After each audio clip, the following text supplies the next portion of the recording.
In business, the Filipino concept of diskarte refers to street smarts, the ingenuity to navigate a complex system. But there is a razor-thin line between clever hustle and panlalamang, exploiting others for a personal advantage. At that point, the hustle stops being about growth and becomes a zero-sum game, where one person only climbs if he drags the other down. Consider the partnership between Engineer Jun, the technical lead on site, and Chito, the classmate acting as the boss. Over a year of construction, the pair netted 1.6 million pesos. Under their 60-40 profit-sharing agreement, Jun's labor and oversight earned him a 40% cut, or 600,000 pesos. Instead of honoring the split, Chito used the company's revenue to purchase a luxury BMW. When it came time to pay Jun the money he needed for a house down payment, Chito offered him an insult disguised as a bonus, 20 pounds of pork. Jun did not argue or attempt to plead for his share. He quietly gathered his tools, left the partnership, and leveraged his technical skills to open his own independent firm. The rivalry that followed would be decided by two very different strategies, one relying on intimidation and stolen capital, the other on the rigid, uncompromising laws of mathematics and physics. Within months, both men were operating separate construction projects on neighboring lots, allowing the community to watch their methodologies side by side. To maximize immediate cash flow, Chito adopted the gulong model.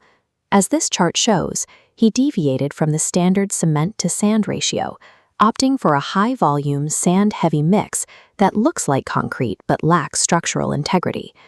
While Jun followed the National Building Code, Chito ignored curing timelines to finish faster.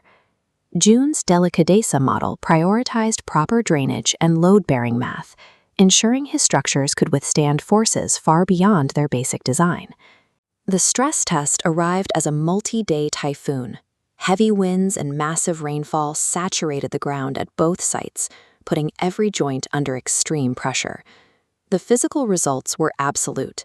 Chito's wall, built with weak mortar on loose soil, completely collapsed. Next door, Jun's site remained perfectly intact.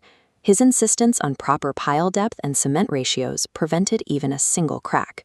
For Chito, the collapse was a financial catastrophe. Because he failed to deliver the project on time, his contract triggered a triple penalty fee, instantly draining the wealth he had taken from Jun. Cutting corners in construction does not create profit. It creates a hidden structural debt, one that eventually catches up with the builder when the environment shifts. With his own project in ruins, Chito shifted his focus from management to active sabotage, a classic display of utak talangka, or crab mentality, where a failing competitor tries to pull his successful neighbor back into the bucket. He first attempted to paralyze Jun's site by poaching his workers, offering a daily wage 200 pesos higher than the local average. The crew stayed with Jun for the reasons shown in this graph. While Chito offered erratic spikes in daily pay, his history of stalled projects made the offer a liability. Jun's workers preferred the steady, compounding trajectory of reliable weekly wages. Chito then targeted Jun's supply chain, bribing a delivery driver to mix brittle, substandard hollow blocks into a large shipment. The plan failed because of Jun's internal quality assurance. He personally inspected every batch of materials upon arrival, identifying the crumbling rejects and turning the truck away before the bricks could ever be used. In a final attempt at sabotage, Chito filed an anonymous, fraudulent report with the city, alleging that Jun was building without the proper permits. When inspectors arrived, they found a model site. Jun had every permit, plan, and daily log meticulously organized and ready for review, leading to an immediate clearance. Integrity serves as a systemic defense.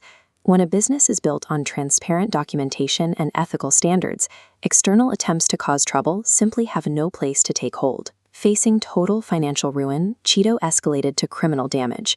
He entered Jun's site at night to cut power lines and sabotage the formworks, hoping to force a construction delay.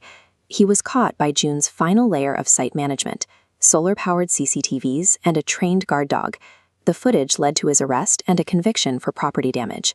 After his release, Chito attempted one last public retaliation. He barged into Jun's wedding, flipping tables and smashing decorations in an attempt to humiliate Jun in front of his family and professional peers. Jun neutralized the scene by remaining calm and presenting the evidence of Chito's previous betrayals and site sabotage to the room.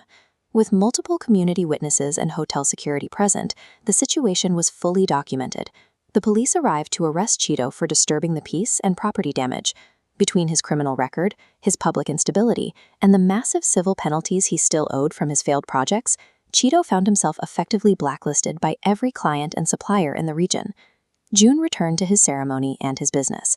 Today, his company is fully booked through the next year, thriving on a reputation for quality that Cheeto's shortcuts could never match. This is the true definition of Diskarte. Success is not found in pulling others down. It is built by creating a foundation so structurally and legally sound that your competitors eventually exhaust themselves trying to find a crack.